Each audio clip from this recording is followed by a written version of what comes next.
Hi, I'm Femi OK and you're in the stream. Today, in the world of hackers, where's the line between activism and cybercrime? We take a look at the ethics of hacking.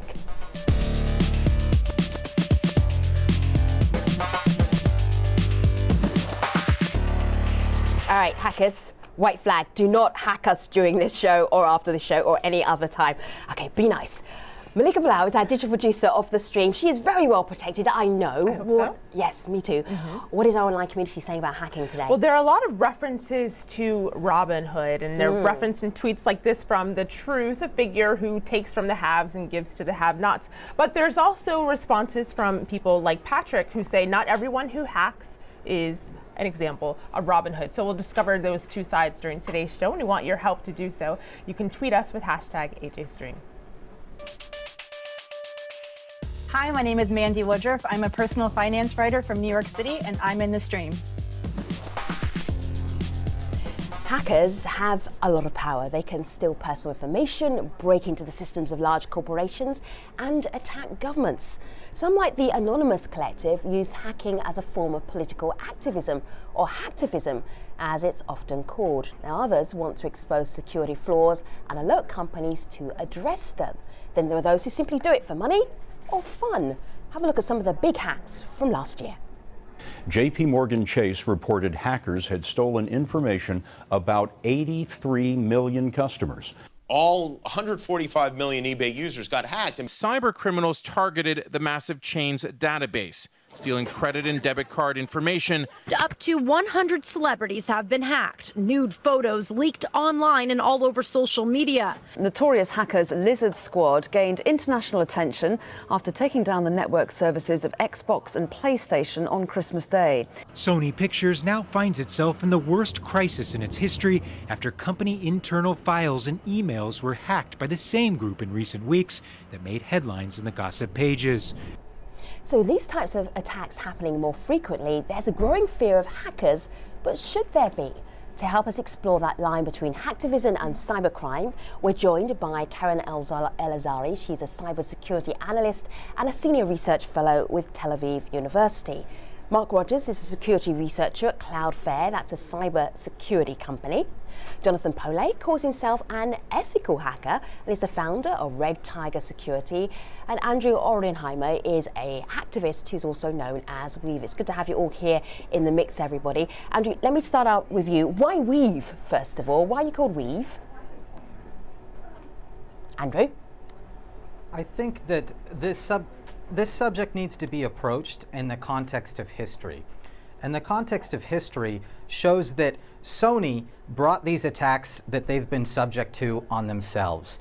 Sony in 2005, they implanted secretly malware on people's computers. It affected 500,000 networks. When you would put an audio CD in the drive of your computer, it would secretly install software that couldn't be removed and compromise the security of your computer. It was the single biggest computer crime that I can imagine in the scope of United States history, so, Andrew, and there was no indictment so what happened to on Sony Sony recently, and its executives. This hack, is that revenge then for that incident? Is that how you see it? I see Sony has become a common whipping boy. Over and over again, you see Sony compromised. And they have taken people's human rights and they've thrown it out the window for profit, specifically people's digital rights. And when it comes around to it, they really have it coming, you know, and they've exempted themselves in a two-tiered system of law in the United States through bribery. The head of the MPA, Chris Dodd, in 2012, he publicly admitted and bragged about giving politicians money to secure legislative outcomes. Okay. So we have a corporation which did enact that if I did, I'd get 300 years in prison. And more from the role of a hacktivist or a hacker. I know our online community wants to ask you a couple of things as well, so hold tight for a moment. Malika. Well, the idea that Andrew just brought up, that these companies have it coming, that's something that I am seeing online. And so, Andrew, we got this tweet from Simi who says, corporations oppress and then they complained when the oppressed uprise. But they also wrote, so long as hacking hurts no one but capitalist tyranny, I'm in favor. But then we got this tweet from someone who says, it does hurt me as an average person. I am hurt. Jane tweets in, losing investments and finances due to hacking accounts through electronic banking. I've already had a bad experience. And she went on to detail that experience. So what do you say to people like this who says hacking hurts?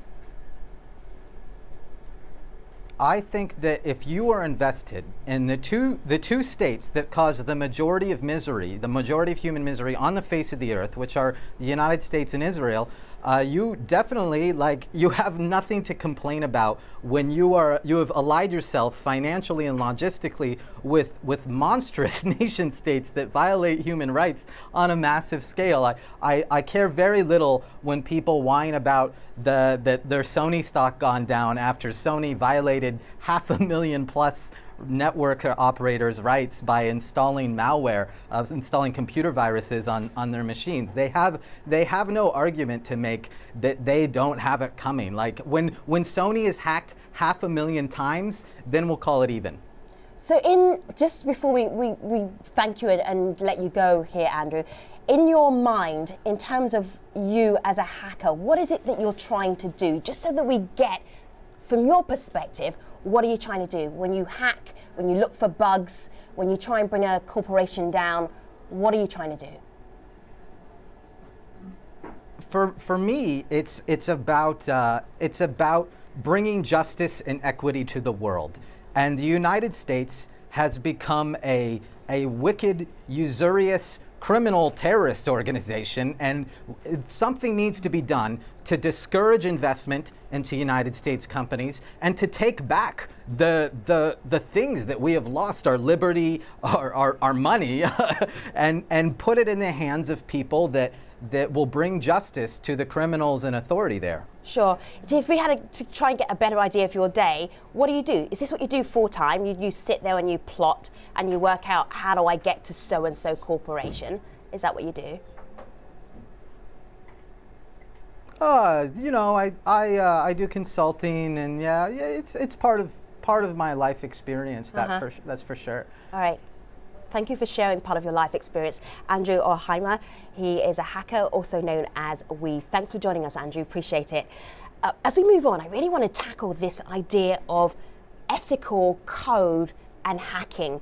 Mark, there were white hats and black hats sometimes. If you're really going to draw this line in the hacking world, sometimes people are known as white hats and black hats. What hat did you used to wear, metaphorically speaking? I started out very much as a black hat, and kind of moved towards the light when I realized that what I was doing wasn't going to profit me in the future, it wasn't going to help my family, and it was ultimately going to end up with me in jail. I don't really like the labels white hat, black hat, gray hat, because people don't fit conveniently into buckets like that. Yeah. The reality is, even the most white hat hacker is actually a gray hat, because in order to do the things that we do, we have to break laws, whether they're ridiculous laws like the DMCA that prevent you from taking apart other people's code or other people's systems, or whether they are rules that prevent you from stepping over a line to gain access to a system to prove that it's vulnerable. Those rules are going to have to be bent at some point. Karen, I see you nodding because... Yeah. Well, I absolutely agree with what Mark said. I'm quite fond of saying that there are no white hats or black hats. It's more like 50 shades of gray. And with that, I mean that for every hacker, every day, every moment that he or she makes a decision, they have to either follow their internal code of justice, honor, morals, ethics, or they go after the money, or they go after other motivations. But they have to make those choices every day. And somebody that is developing an exploit or discovering a new vulnerability, by developing an exploit, I mean he's finding a new way, he or she are finding a new way to use the technology in a very bad way. They could either report it to the company responsible, or they could sell it to the highest bidder. And so for me, the most interesting question is, and that's what I try to focus on with my research work, is how can we create those motivations, the right incentives for hackers all around the world to use their power for the better good, for a positive impact. And that might be in the form of uncovering software bugs, software vulnerabilities, and disclosing them. And I think there's so, been a Karen, lot of basically change you're around saying, that. like, how do we bribe hackers so they don't create mayhem when they're actually helping everybody? Well, not is that what you're necessarily boiling it bribe- down to? No, that's not what I'm boiling it down to. I don't mean bribes at all. Let's take a look at something called bug bounty programs, or in the technical term, vulnerability research programs. There have been a lot of them in the past few years. In fact, right now, there's no Silicon Valley tech giant that doesn't have a bug bounty in place. And these are programs that do not bribe hackers, but they do offer an incentive, like an honorarium, if you will, for those security researchers that find and identify bugs, problems in their code, and disclose them responsibly to the company. And this is not a new model, but it's been making a lot of headway recently. And some recent research has shown that sometimes the bugs, that means the problems that these hackers find, can be of the highest severity, meaning those companies have actually crowdsourced, in a way, some of their security and used the global hacker community to find a serious problem. Sure. And I'm very much for that attitude. Well, Jonathan, I saw you nodding your head there, so I want to direct this next community comment from you. This is a video comment we got from someone who was close to the hacking community in South Africa, so have a listen to this. As one who knows hackers pretty well, they're usually motivated to make a statement in society, but they limit themselves to what is appropriate for the time being. There are hackers out there capable of shutting down entire power grids and communications, but choose not to because it'd be detrimental to a country's stability. They know the boundaries. However, the limit becomes when personal information is involved. So, Jonathan, he says they know the boundaries. For you, you describe yourself as an ethical hacker. What are the boundaries? Sure, yeah. So the boundary exists when you can discover vulnerabilities in systems. You can scan systems, especially if they're publicly available to anyone to scan them. But when you start to move past that line, actually exploit those vulnerabilities to put yourself in an unauthorized access on someone else's computer network, that's crossed the line. Think about it. If I were to leave my door to my house open, somebody could say, oh, well, your door wasn't locked. I could just walk into your house. But still, you've breached my home and you have unauthorized access to my private property. So that's kind of where the line draws in terms of hacking. We're hired oftentimes to hack into our clients' networks to basically show them what a motivated hacker could do to themselves. And sometimes this involves moving from the internet onto their corporate network and then onto their industrial control systems, such as a refinery or a pipeline or a power plant, because they want to answer those questions, can an adversary actually shut down my power plant? And so we have to enact the same types of skills and motivations and methodologies that terrorists would do, but in a safe way. And so our comments back to our clients is, look, as long as we have a contract in place and we're not going to do any harm through our hacking, we're going to expose weaknesses that it'd be much better for someone that has your best interest at heart to expose weaknesses than someone who doesn't. See, Karen, one of the things that you do, and you make it a point of what you do, is to actually say there are amazing things that hackers do that really help to keep us safe. And I know that's something that you've done as a TEDx talk, that you talk about very openly. Can you share some of those ideas with us so that we know that there are hackers who are out there making sure that we're staying safe and aren't vulnerable? Absolutely, Femi. So the inspiration for my TED 2014 talk, by the way, that's TED, the annual one, not a local TEDx, and it's been viewed by more than 1 million people and translated to 20 languages. So it's been really reaching audiences all over the world. So I was really inspired with that talk by a hacker called Barnaby Jack. And he said in one of his blog posts that sometimes hackers have to demonstrate a threat to spark a solution. And for him, for Barnaby Jack, he was really interested in pushing forward the boundaries of research, not just looking at web-connected, internet-connected systems or at industrial control systems, but looking at everyday technologies that everybody uses and relies on. So he hacked ATMs, right? And he got them to throw money at him. Or he would get interested in medical device hacking. And he demonstrated how he was able to remotely hack insulin pumps and pacemakers. Now, this is interesting because when it comes to those new technologies, or sometimes old technologies like ATMs, the companies that make these are not that much inclined to look into the problems and the security vulnerabilities that might be there.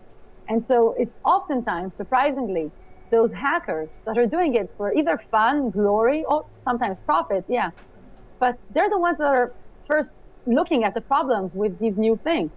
Right now, there are a lot of hackers around the world looking at car hacking, automotive security. And what they're doing is pushing forward the discussion on it. And they're making the car companies pay attention and start treating cybersecurity of sometimes cars as an issue. And so I feel we need hackers like that to look at those sometimes unregarded technologies that we really rely on every day. Sure. And it's not just a matter for governments or corporates, because they don't always have the incentive to take that research ahead. Well, talking about hacking for good, there were some examples being shared online. Mel writes in, hashtag Operation KKK comes to mind, and that was a phenomenal sweep, she writes, of Klan members, the Ku Klux Klan in the United States, from the internet after they threatened protesters in Ferguson, in the U.S. city. And that's something that looked like this. I will show you a picture of what that hack looked like, OPKKK. This is anonymous that hacked that account. So, Mark, when you see hacks like this, do you also believe that, you know, hacking could be for good? And is there a hack in particular that you're particularly fond of? So I don't see things like this as hacking. Anonymous has been responsible for some hacks, but when you're talking about launching denial of service attacks or dumping people's personal information, that's not hacking. That's a form of social protest using people's personal information and using technology to disrupt services. Hacking is when you either modify or compromise a system so that it does what you want it to do as opposed to what it was designed to do, where you take control of that system. And one of the big challenges we actually face as hackers is that corporations are becoming our enemy, because corporations are working to create a much more restrictive environment to stop hackers from doing this. Because putting good security in is expensive, and many companies either don't want to do it, or they can't afford to do it, or it's just not their expertise. And so there are big challenges in that space. And in fact, we've kind of outlined it quite well. Sometimes we have to kind of push past the rules to try and identify where things are going wrong. If you look at the Sony hack, what came very clear out of the Sony hack was that Sony was not doing anything close to what it should have been doing to look after the sensitive information inside that company. There were vast troves of passwords, personal information, people's passports, all sorts of things that hit the road. We live in an age now where there are people who are skilled enough to take advantage of those weaknesses in companies and cause immense harm. And instead of putting up rules to say why people shouldn't be hacking stuff, we should be looking at how we can harness the power of hackers to find these flaws and to make companies more secure. Mark, do you have Playbox? Do you have PlayStation or Xbox Live? I do. Okay, so what happened this Christmas with people not being able to log on? Was that a hack? No. That it wasn't a hack? Tell that to everybody whose Christmas was ruined. What was that? So it's a denial of service attack. Oh, okay. It's no different than if I decided to phone your house and keep calling so that you can't make a phone call, or I order 1,000 pizzas to be delivered to your house. That would be just mischievous. Okay. Let me just check in. Karen, was that a hack? Was Xbox Live and the PlayStation not being able to be accessed by many players? Was that a hack? So I do want to jump in there, and I'd like to say that the Lizard Squad, or the so-called Lizard Squad, who apparently are some of the hackers behind this, they might consider themselves to be hackers, while the attack that they launched is a massive denial of service attack. So really making those services unavailable for people. The interesting fact, though, is I learned that according to some research, part of how they amplified their attack was using Google infrastructure.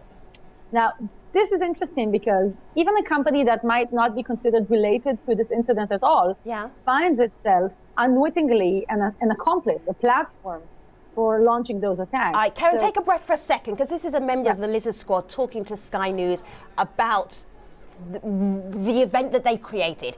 Now, you may want to call it a hack, you may not want to call it a hack, but this is what they described it as. Have a look here. Also, one of the big aspects here was raising awareness regarding the low state of computer security at these companies, because these companies make tens of millions every month from just their subscriber fees, and that doesn't even include like purchases made by their customers. They should have more than enough funding to be able to protect against these attacks. You say that. So, okay, so that was just not to be able to play PlayStation or Xbox Live over Christmas. What about staying safe, Jonathan? Yeah.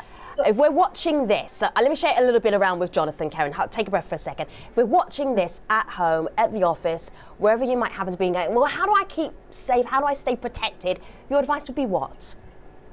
Okay, well, if it was for a business, I would say that you need to value cybersecurity as just as important as any other aspect of your business. You have to staff your company with the appropriate amount of trained people. You have to have the right technology in place, and you have to have an outside firm test your security, because you don't know if your safe is protected unless you have a safe picker test it, right? Yeah. But if you're a consumer or end user, I would say the best thing you can do is try to use the greatest amount of security possible, especially with online accounts. Change your passwords very frequently if you can. Try to use multi-factor authentication where possible. This means systems that allow you to use your cell phone or some token as a second way to validate your password. Because once your password is saved in someone else's cloud-based system or portal, it's beyond your control. So if some hacker raids 7 million accounts off of a company, a corporate account, and takes your password, it's only going to be usable within that time frame. Right. So if you can change your password frequently, make it complex, those are some things that you can do to help yourself. Yeah. Another thing I like to try to do is keep one credit card that you use for all online purchases. Don't use all the rest of your debit cards and everything else online. Try to keep that off the internet as much as possible. And that way, in case that one card is compromised, you just have one card to deal with. Oh, I like that one. Okay, Malika. Very good tips. But still, online people are saying a lot of us aren't prepared. Patrick says even governments are not prepared due to ignorance. So Karen, I'll pose this next one to you. Ibrahim goes so far as to put it as hacking is the new weapon of mass destruction. What's the worst case scenario in your view? Well, I would say that most of the hacking attacks and the massive cyber attacks we've seen were perhaps weapons of mass disruption and not destruction, as it were. And it's true that certain governments have been utilizing cyber weapons and cyber attacks as their fifth domain of warfare. It's no secret. However, for us, for regular people, I would say the best approach to look at it is really use your head, so common sense. And when it comes to passwords, don't recycle. But more than that, consider that you yourself, your Facebook account, your Twitter accounts, your Google pages, your PC might be just a platform or a stepping stone for somebody else to use it. Sure. So consider yourself part of the global playing field and don't just be a spectator, as it were. Sure. One word of advice from you, Mark, just before we wrap up, very briefly, would be what? I was going to say that actually one of the most important things we can do today is, as consumers, we can look at the companies that we trust with our data. We can make sure that they have good policies and that they are taking the necessary steps to protect our data. And we can boycott the companies that aren't doing it. Okay. If we punish them, we will make them become secure. All right. Mark, Jonathan, Karen, we're not done yet. We're taking you to the post show, stream.aljazeera.com. We will see you there in just a moment. In the meantime, let me just tell our viewers that on the next AJ stream, in Thailand, insulting the monarchy is a serious crime. But some critics say the crackdown against such speech is an abuse of power. We'll talk more about this free expression in Thailand coming up on the next AJ stream. Until then, I'll see you online. Thanks for watching.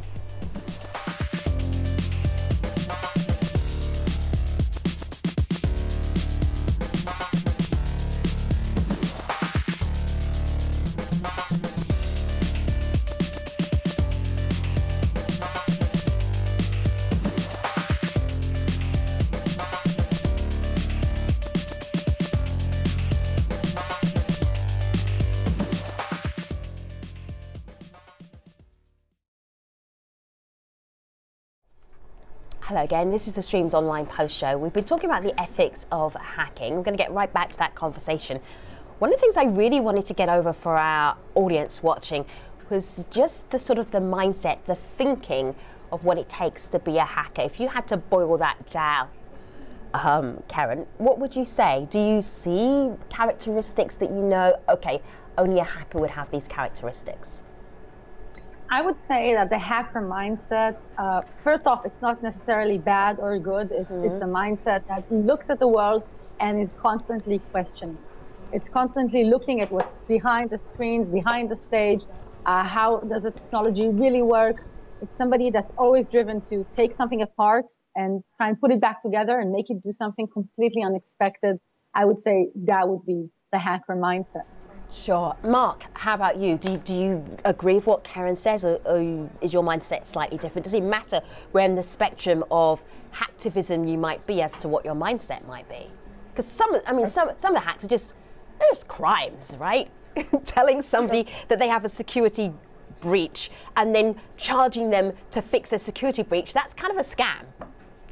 That's not a hack, really. That's a scam. That's just like, you're going to jail. It's a scam. Yeah. Like any skill, it can be used for good and it can be used for evil. Right. I agree with what Karen says about the hacker mentality. It's about thinking outside the box. Yeah. When I walk down a street, I look at everything around me and I think, how can I manipulate that? How can I make that do what I want it to do? Really? All right, take us for a walk you did recently when you had those thoughts. I just want to see if I can get into your head. Great example. I was walking through a train station not too long ago, and I looked up and there's a big signboard, and I saw the signboard had an error box on it.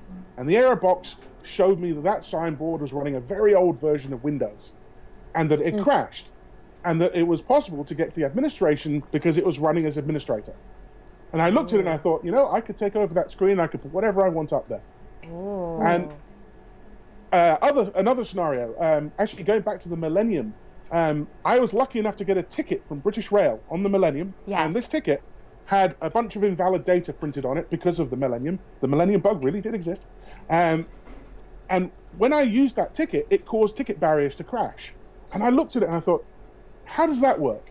And so I took it home and I read the data off the card and I reproduced it. And for years, I had a little toy that would allow me to walk up to ticket barriers, put this ticket through, and it would cause the barriers all to open simultaneously. Fantastic! Oh, it's great. Absolute hilarity. Okay, so for the sense of fun and because you can. Exactly. Yeah, nice. Malika. In the show before we entered into the post show, Mark, you said something that caught the attention of some of our viewers. It was one of the most important things we can do is boycott companies, you said. This is a paraphrase. We will make them become secure. So we got this tweet with a question for you. Switch wants to know, how do you know these companies are insecure until they get popped and then it's too late? So how do you go about deciding which companies are secure enough to handle your information? So the first step is, look what they do to be secure. Look at their policies. If they're handling your sensitive data, do they have a data policy that says what data they're taking and what they're doing with it? If they don't, you can guarantee they're not thinking about how to protect it. Look at what they have in terms of a security policy. Look to see if they have a bug bounty policy. If they have a bug bounty policy, that means they're inviting people to hack them to see if they're vulnerable. If they're doing that, then there's a really good chance the low-hanging fruit has already been fixed. Right. I'd like to jump in there. Yeah, go ahead. I'd like to jump in and say that we don't necessarily have to wait for a company to necessarily suffer that devastating cyber attack. We can start demanding security as customers, prioritizing it. Consider how you shop for a new car. Safety is absolutely a feature for many people when they choose a new car.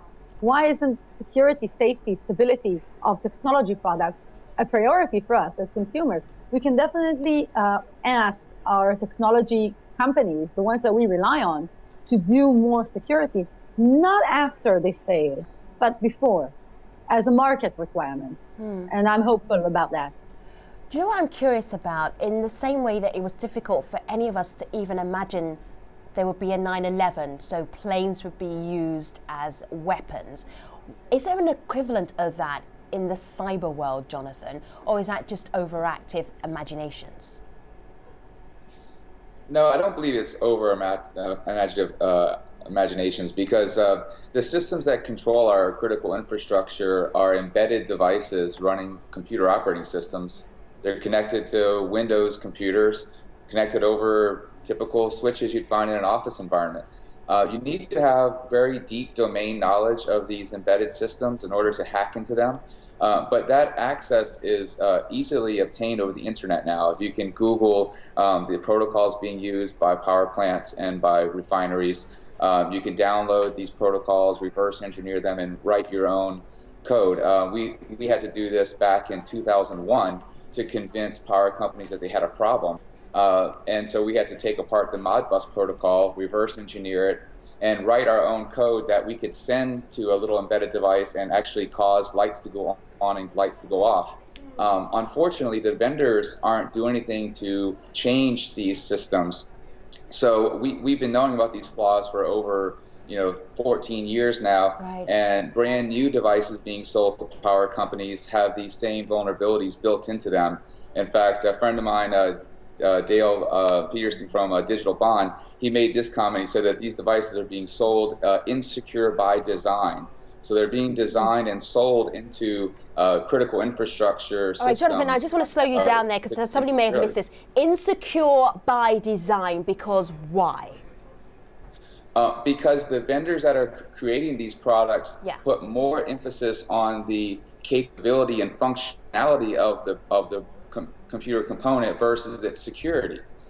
And these companies creating these products don't have any motivation to change what they're doing. All right. So we're not going to see anything change unless one company stands up and says, "Here's a very secure version of this computing system," and then shames the other ones into doing it as well. So what would be the cyber equivalent of 9/11? Anybody who would hazard a guess what that might be like? So I think the cyber equivalent of 9/11 is going to be the Internet of Things. Because if you look at all these embedded systems that are being added to the internet, that are being connected to highly secure systems, being connected to critical infrastructure, once these things get released, the code rarely gets updated. Sometimes you get new features added, but almost never. So the bugs that get found, that get fixed in your desktop, that get fixed in your servers, are sitting there, accessible inside these things for years, for decades. And when attackers take these systems over, instead of having bot armies of a few million things, they end up with a bot army of a few billion things. And then you end up with something that can literally take down countries. And on the subject of airplanes, I've actually hacked airplanes. It's really not that hard. It didn't require doing any extensive research. I spend a lot of time flying, and so I play with airplanes when I'm sitting in the seat. All right, so tell me what flights you're going to be on soon, and then I will avoid those flights. Okay, you play with airplanes in what way, Mark? So it started out with just playing with the entertainment systems that sit in front of you in the seat. All right, I think I've been on that flight. You can play a few games on them, they're fun. Well, you can also get into them and use them like a computer. You can choose what movie someone else is watching. Over the years, so annoying. Instead of these systems becoming more secure, they've become more connected. There are more infrastructure on the plane that are tied into these systems, and yet the same vulnerabilities exist. They're running old versions of Linux OSs that haven't been patched in 10 years in some cases. They're massively vulnerable. So when people hypothesize about an attacker maybe being able to take over a plane, I think with the increasing connectivity, that is a very real risk if we don't increase security as we increase connectivity. Interesting. Malika? You know, many of you mentioned how to protect ourselves in ways that we could go about doing that, but there is still some fear that I'm sensing online. I'm just going to read this tweet, Karen, from Mohammed. He says, hacking is becoming a form of mob justice in the cyber world, specifically in the capitalist world, and I'm afraid it will grow. So, Karen, if you could really break this down for your average viewer who's reading and who's tweeting us their fears, really, how do you encourage your average person to become security aware, security literate?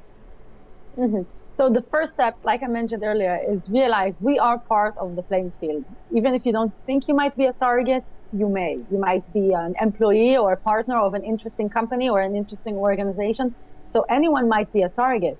But that doesn't mean we have to go back to the Stone Age and stop using computers and technologies. There are many security technologies available right now. Some are even for free. Microsoft has a free product. Other antivirus companies have free products for the Windows operating system, for the Mac operating system, for your smartphone. At least have one of these installed. I would recommend one of the better known ones. And consider every time you click on something, consider every time you download a new application or you install some new update, try and really just use common sense and go for the well-known brands, the well-known companies, the well-known technology companies that you've used in the past. Don't just click on any link. Don't install any application. By the way, it's worth mentioning that we have to stay secure not just on our PCs or our laptops or our Macs, but also on our phones and our tablets. And all of these devices are becoming targets, especially if you use your phone or your laptop to go into your financial account. Sure. So use your head, use common sense. And in many cases, it can really help deter an attack. All right, so Karen, Mark, and Jonathan, I'd love to keep you all day. I'd love you to come live with me, actually, and just keep me secure, but I don't think that's part of the show. All right, thank you very much for being part of this show on hacking and hacktivism. We really appreciate your insights and your takes. Thank you very much indeed.